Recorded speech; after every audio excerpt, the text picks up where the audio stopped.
Welcome to the latest series of the Mind-Gut Conversation, a conversation with thought leaders in the field of science and health. It's an honor to have Walter Willett as today's guest. Professor Willett is Professor of Epidemiology and Nutrition and Chairman of the Department of Nutrition at Harvard School of Public Health.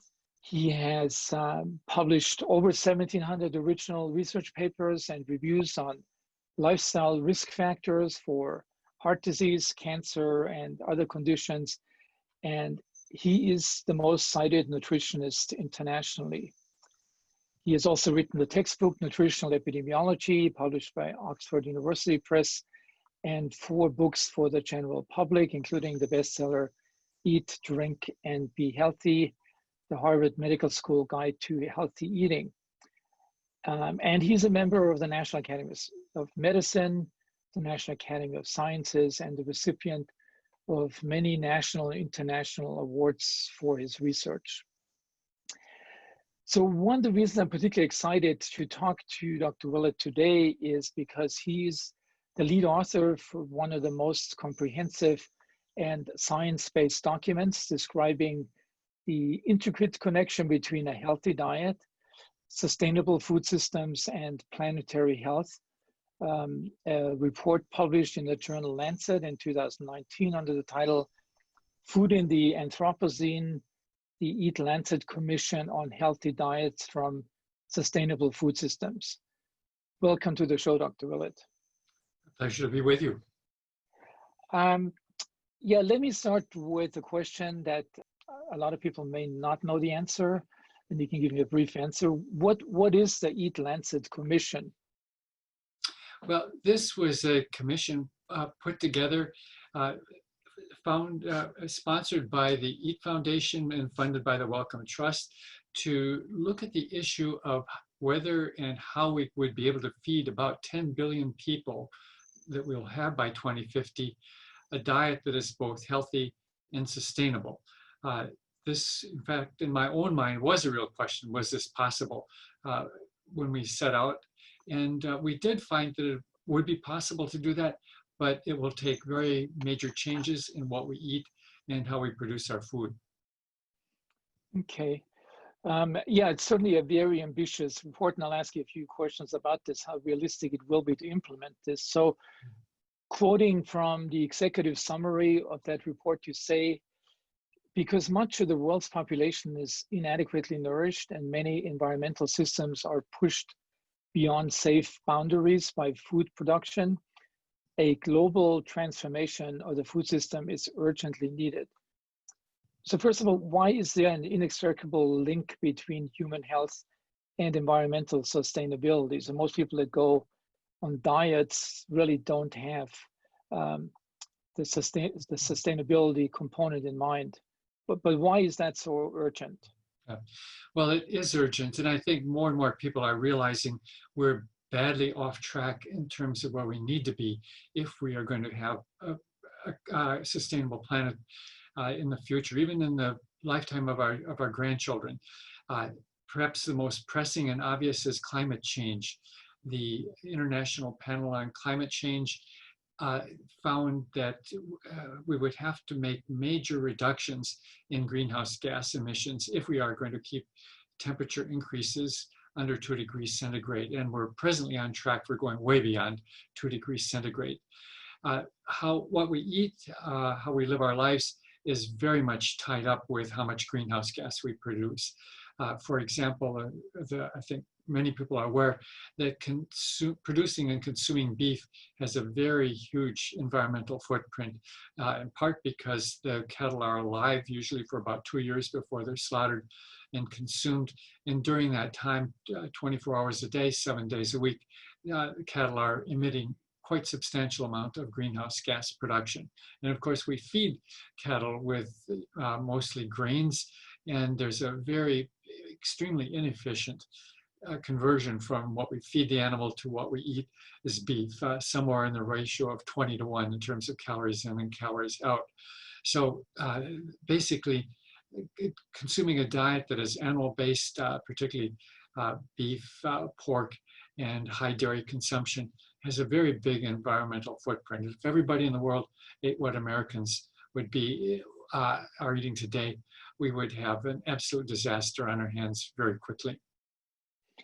Yeah, I mean, even what's happening in the Amazon rainforest, the deforestation and all the fires there, a lot of people, feel bad about it, but a lot of people don't think that this is closely connected to making room for growing feed for cattle and grazing areas. So even something like that, I think a lot of people are not aware how closely those are linked. Those two things are linked. Right, yeah, absolutely. That's vivid, but this is going on in the Midwest too. I'm from Michigan, and what you see if you go to the Midwest, it wasn't that way when I grew up. Basically, the landscape has been converted to vast monocultures of corn and soy. The vast majority of that is not eaten by consumers. It's fed to animals or fed to automobiles and trucks, basically in the form of ethanol to drive cars that are much bigger than we need to have. So our diet is indeed very tightly interwoven with climate change through greenhouse gas productions and, of course, other environmental footprints as well. But there's particularly urgent timeline for reduction of greenhouse gas emissions. So you've used the term safe operating space to identify a state in which Earth systems, environmental systems, and human biology are in balance. And the report states that operating outside this space for any Earth system, process, or food group increases the risk for harm to both the planet and human health. So we talked a little bit about this, we talked a little bit about the environmental impact, but how does it affect human health to be outside of that safe operating space? Yeah, well, we came in conducting this report, the issues are so complex and so interwoven, we had to start someplace. So we first started defining a healthy diet because we have a lot of evidence what a healthy diet is. And if we look just at health, it does point us more in the direction of being largely plant-based, not necessarily all vegetarian or vegan, but predominantly plant-based. And we have to add healthy plant-based because eating a lot of sugar and refined starch and donuts actually has a fairly small environmental footprint, interestingly, but has very bad footprint in terms of what it does to our health. So if we continue on the path that we are on at the moment, where we are exceeding the planetary boundaries, our colleagues in the earth sciences have made estimates of how much greenhouse gas we can sustainably produce. We can't go to zero greenhouse gas emissions in our food production, but there are some limits. But once we go beyond that, we see what we're already starting to see today. Temperatures are increasing. Land in many parts of the world is drying out and food production is no longer viable.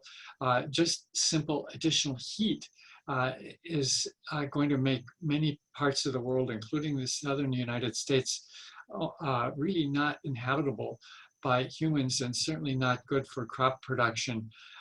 Projections are, given the track we're on, a good bit of Florida will be underwater. And that's not going to be very good for growing oranges and things like that. So we also have fires occurring with increasing intensity in parts of the United States and elsewhere around the world, not just Brazil. So all of these factors are going to make it more difficult to produce even the food that we're producing today, much less being able to feed 2.5 billion more people a healthy diet, who we will have even by 2050. So all of these issues are interwoven, and if we can't make progress on having a food supply and having diets that remain within the planetary boundaries, the impact on human health is going to be very direct and severe. So in many developed countries, we have an epidemic of obesity and metabolic syndrome, which in turn increases the risk for a wide range of chronic diseases from cardiovascular, liver, cancer, neurological disorders. The medical pharmaceutical industrial complex has been focusing on treating the symptoms of these disorders, and has been quite successful in reducing the mortality without really addressing the root cause of the problem. The EAT Commission report comes up with a very different type of solution to the problem, which has to do with changes in our diet.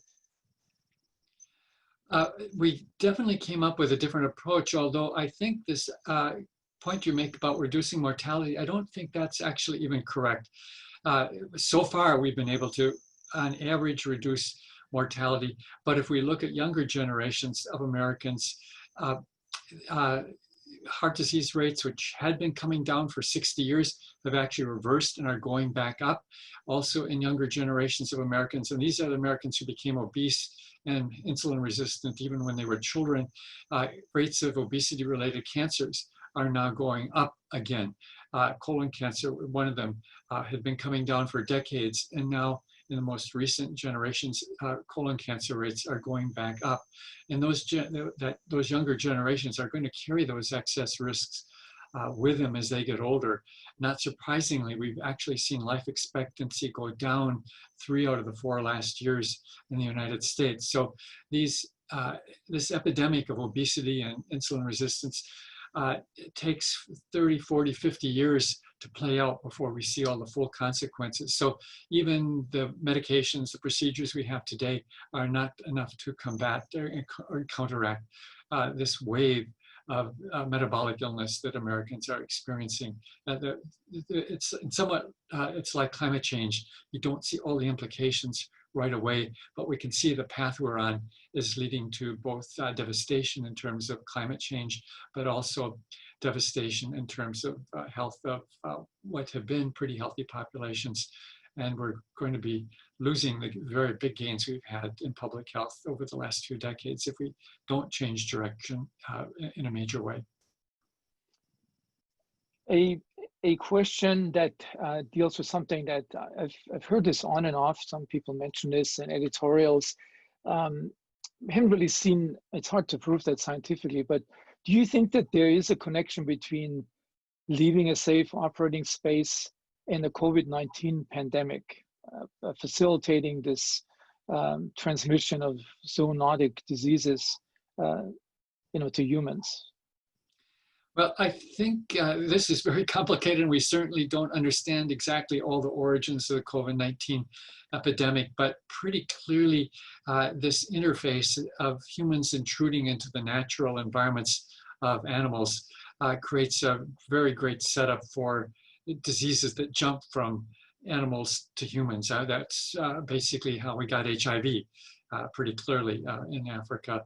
And it looks like basically intrusions into natural environments has led to multiple viruses coming from bats, probably including COVID-19. And of course, this is exacerbated by people moving out of the countryside and living in more dense kind of areas where person-to-person transmission is then intensified, and we travel all over the world like humans never did even 50 or 60 years ago. And that's a real setup for very rapidly disseminating these diseases.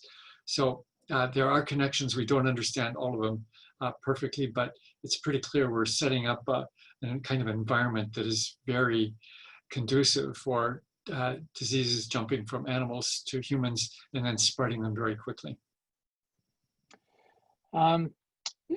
Another point that I still remember when the report first came out, there's been some criticism of the recommendations of the report, which were targeted at the idea of a universal healthy reference diet, which you consider a key aspect of the food revolution. We both, maybe you will remember, we both spoke at a conference in Boston a couple of years ago, where several speakers promoted the health benefits of a keto diet with high consumption of animal meat and fat. And there's still a lot of people that make a lot of money on promoting that type of diet.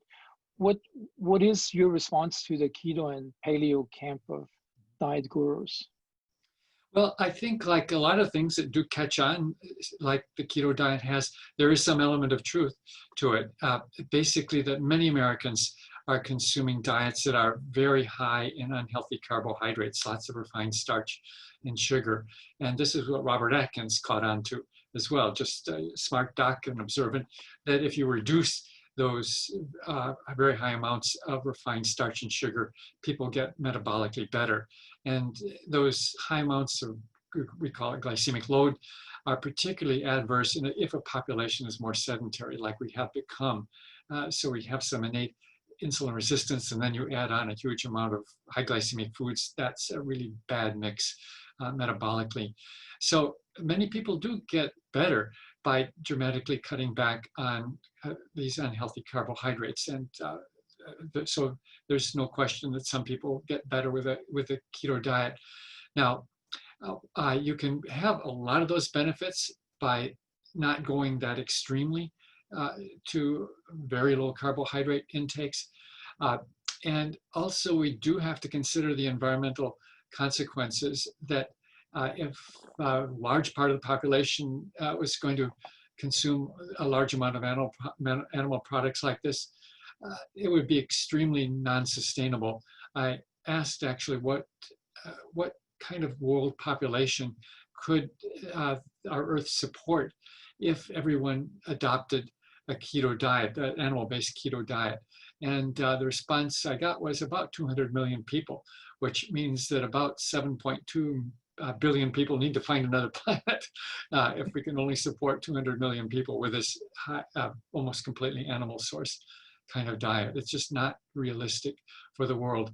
Now, having said all that, you can have a keto diet that's actually even vegan by having healthy vegetables, plant sources of fat like olive oil and other plant oils and nuts, seeds. So you can actually reduce carbohydrate quite a bit. And if some people find some benefit, there is a way to do this, which is going to be much healthier to begin with, rather than eating all these animal foods and be much more sensitive to the environment at the same time.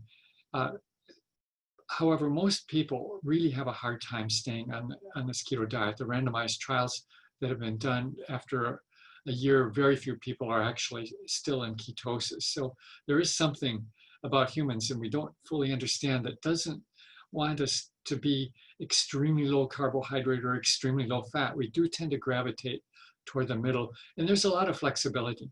In the EAT-Lancet targets, we put ranges for all of the targets, and they're quite broad. Someone can be on a fairly low fat or fairly low carbohydrate diet and still be very healthy. The total fat just doesn't seem to be a very critical factor in health. The type of fat is very important, though. With the overwhelming scientific and epidemiological evidence in support of a largely plant-based diet, and I totally share your view on that. Why do you think it's so difficult to change people's dietary habits? You would think it's a no-brainer. Well, there are multiple driving factors. Of course, culture and just what we do is often hard to change. Animal foods are deeply embedded in Western cultures because essentially to survive in cold climates like our ancestors did when they migrated out of Africa into Northern Europe.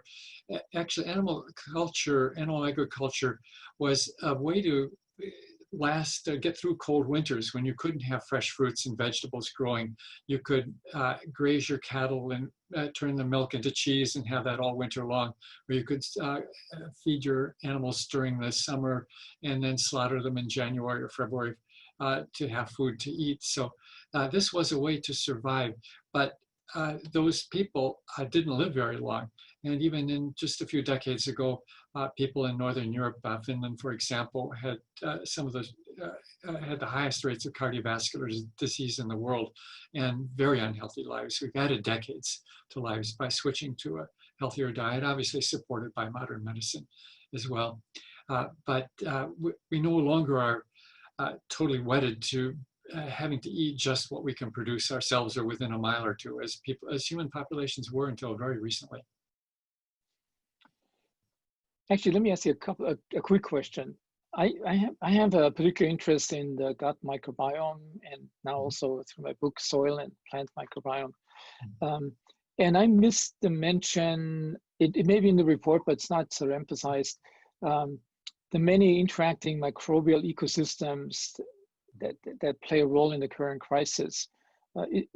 It seems that these ecosystems that link diet, human health, plant and soil health, or even climate, are an important play in this, even though we don't know exactly the cause and effect in these entities. Do you have any thoughts on the role of the microbiome in this? Not just the gut, but just the microbiome globally. Well, obviously hugely important. And we didn't get into this in much detail, although we certainly recognize that the microbiome, especially most directly, perhaps the gut microbiome for human nutrition, is likely to be very important. But this is a really big research area. We're ourselves collecting fecal samples from all over the country and putting them in our deep freezers to look at this prospectively. I think it's not, there's a lot that's not settled in this area. So we've looked in our report most directly at what we eat and what happens to us, understanding that there's probably a lot going on in between where the microbiome playing an important role. So we sort of kept this at a 30,000 foot view and understanding that there's a lot of biology that we don't fully understand, even though it's very likely that, that it's very important. So we, and like you, are very, not full-time like you, but certainly trying to integrate microbiome work into the research that we do. Yeah, let me come to the last question. So regarding the chances of reaching the goals, some of the goals set by the EAT Commission, are you an optimist or a pessimist? It's obviously a daunting task. It is a daunting task, and in many areas we're off track. I think the election coming up in November is going to be a very critical deciding factor, where obviously we have national leadership that doesn't even acknowledge. Sorry, a little interference on my phone here. We have national leadership that doesn't really even acknowledge the importance of climate change, and this is a critically defining issue of our generation. Clearly the COVID-19 epidemic is severe, but the consequences of climate change are going to be far more serious in the longer run if we don't recognize the science and make major changes. It will take the efforts, the efforts of almost everyone making changes in their personal life, as well as policy changes at local government, national, and global levels as well. It's going to be a huge challenge. It is possible to have a healthy and sustainable diet for the world, and we didn't really know for sure until almost the end of our analysis that it was even going to be possible. But it's a narrow needle to thread. There's not much room for error. We have to move quickly and decisively, both in terms of how we produce and consume food, but also in the rest of our lives as well. I should add that all our assumptions were based on all our calculations based on the assumption that we were pretty much fully converted to green energy by 2050. And so that's going to take changes in how we move about, how we heat our buildings, how we manufacture the goods that we use every day. So food's a critical part of this, but we have to make lots of other changes in almost every system that we use in our civilization. Yeah, I think we've come to the end. I didn't want to take more of your precious time. It was very informative. Obviously, we could talk a lot longer about this, and I hope we will have another opportunity in the future to do that. Yeah, thank you again for taking the time, and I look forward to be able to send you a copy of my book. Thank you. Nice to talk to you, and I look forward to receiving your book. Okay. Bye-bye, Walter. Okay. Bye.